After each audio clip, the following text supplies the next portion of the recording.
Hi, everyone. This is Mr. Nobody bringing you another episode of Making Nobody Happy. And this is, in some ways, a follow up to, or maybe even a prequel to, another episode where I talked about a balanced equation, looking at the relationship of the sexes almost as like a physical equation of particles. And to that same end, this one is called Why Have Sex? And by that, I don't actually mean in the literal sense, although we are going to talk about that. And so just be forewarned, there's going to be some words in here because I want to talk about these things honestly. And it's a question, it's more the philosophical question. Why have sex? Like why I don't mean the act of sex. I mean sex itself as a thing that exists, because it's not a necessary thing. I mean, we're just so used to it. We take it for granted. It's the water that we swim in, so we just take it for granted of course there's sex. But let's get into it. So the great question that sex as a feature of the world raises is, in my mind, why not just have one kind of thing? What is the value, if there is any, of having these divergent roles and specialization? What are they? How deep do they go? How flexible are they? What are the costs and benefits of either embracing or rejecting them? These are deep fundamental questions, and they're ones that I think we have to actually think actively about now. They've been answered many times throughout history, but once again, we need to turn around and relearn the answer to these questions.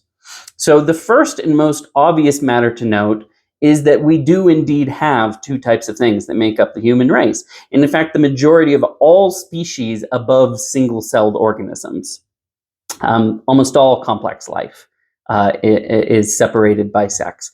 The two sexes exist as a monolithic dyad across billions of years of biological history. And that has just been plainly obvious to all species, from the lowliest insects to the great ocean-going cetaceans, since time began. It's one of the absolutely most ancient and essential things about the pattern of life, is this division into two instead of just being one. So why have more than one kind of thing? After all, it's possible to have just one sex, or rather no sex, because if there's just one sex, it just means there is no such thing as sex. And there is actually a great reproductive advantage to having this division. This is a question people ask themselves for a long time. Why aren't we just clonal? Why don't we just do budding? But the thing is, you have to realize you don't actually need some other thing to be able to reproduce if you're a non-sex species. Like if you're a non-sex species, you don't need some other thing. That is a big reproductive advantage. That's the main advantage. Each individual organism is reproductively self-sufficient. Everything that the species is already contained in that one. So when you divide that, you create all kinds of headaches, because the cost of finding a mate is very high. For some species, mating itself is a fairly costly and dangerous affair. You should try learning about sharks sometime, or spiders. And also in other species, competition for mating is very costly and dangerous. Many species expend enormous amounts of effort either trying to prove their worthiness as a mate, like bowerbirds come to mind, or engaging in dangerous and exhausting displays to get attention of potential mates, like loud calls, colorful and outrageous physical features, scent displays, flamboyant behavioral displays. Now, all of that seems pretty crazy. Why would you take all this on? That's an enormous headache to take on. It's a gigantic cost. You think that would have been selected out. Now, if you were smart and you were just trying to stay alive, pretty much all of these things would be a really dumb idea. Prairie chickens strut around like they're on Broadway. Rays compete to see who can jump the furthest out of the water, which is that thing they need to be in to breathe and be safe in any sense. Whales race each other to the point of exhaustion. Beetles try to throw each other off of trees.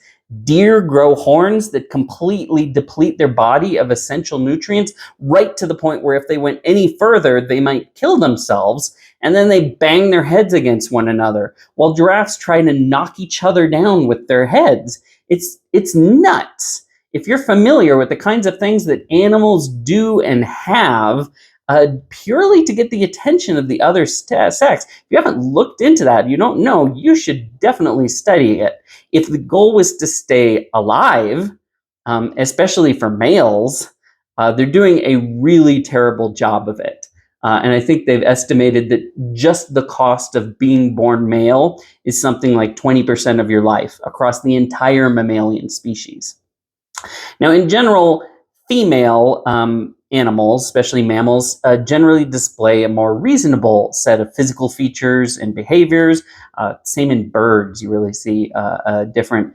That is, they're clearly optimized more for survival rather than mating. Their success in the mating arena seems to be more easily assured, so they don't prioritize visibility, practical getting in your face.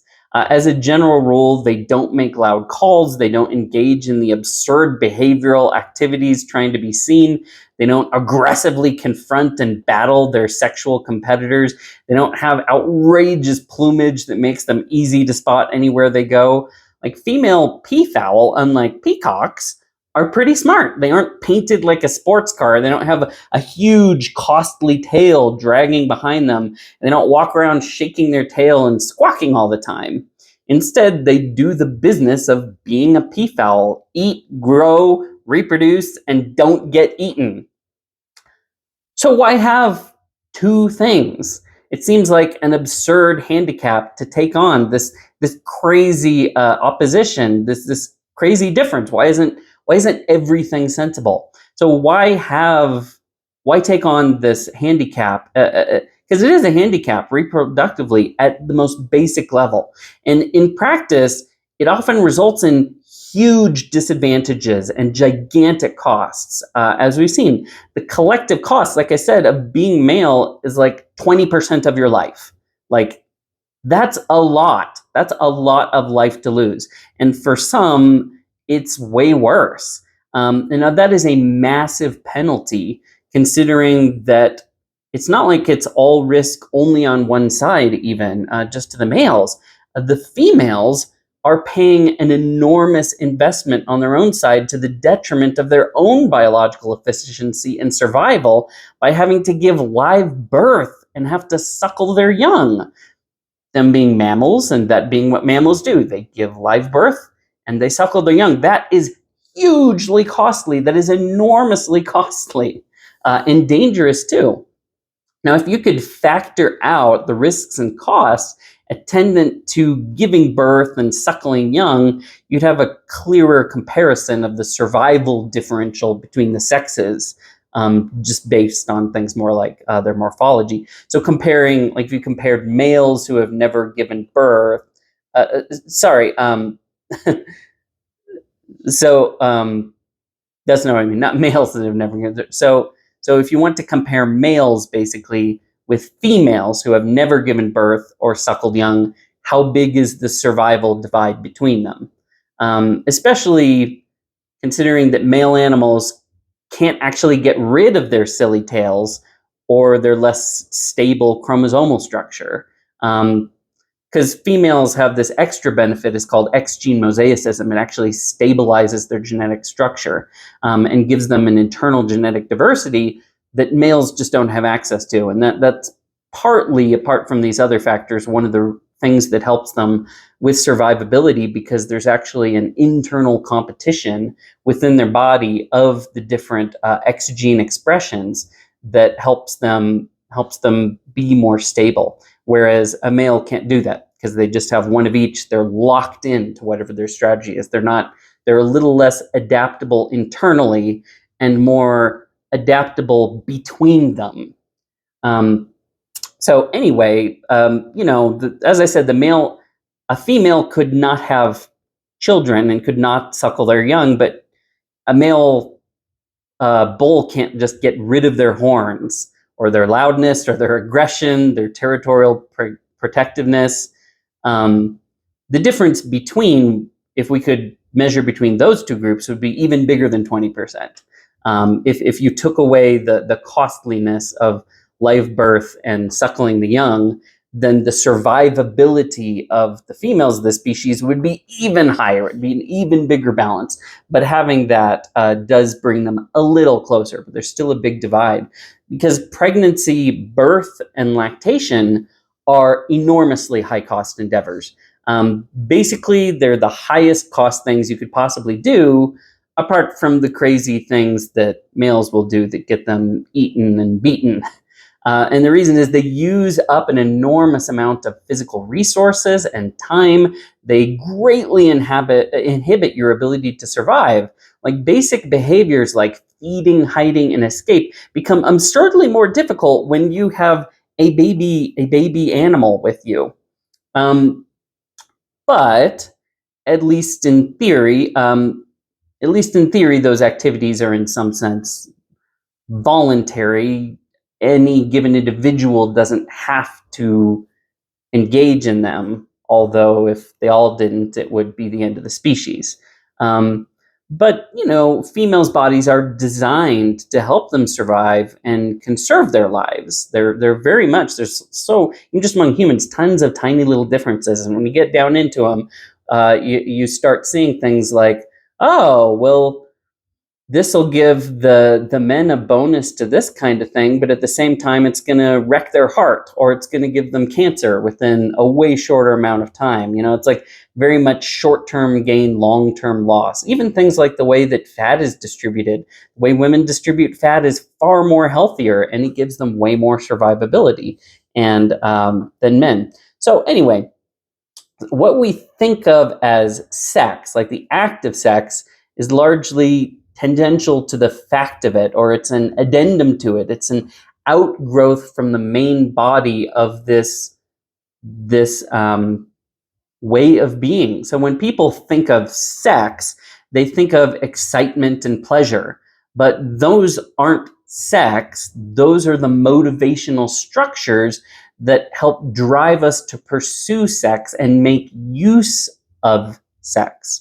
Sex in itself is a differentiation of genetic, reproductive, and morphological identity into two distinct, complementary, independent strategic identities.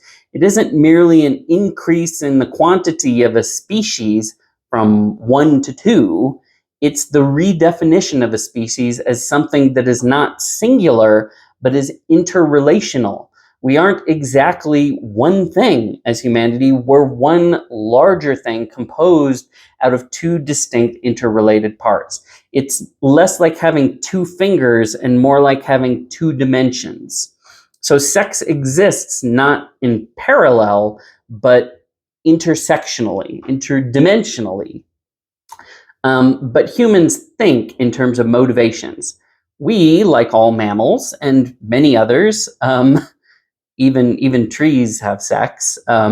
We're all just given sex as a fact of existence.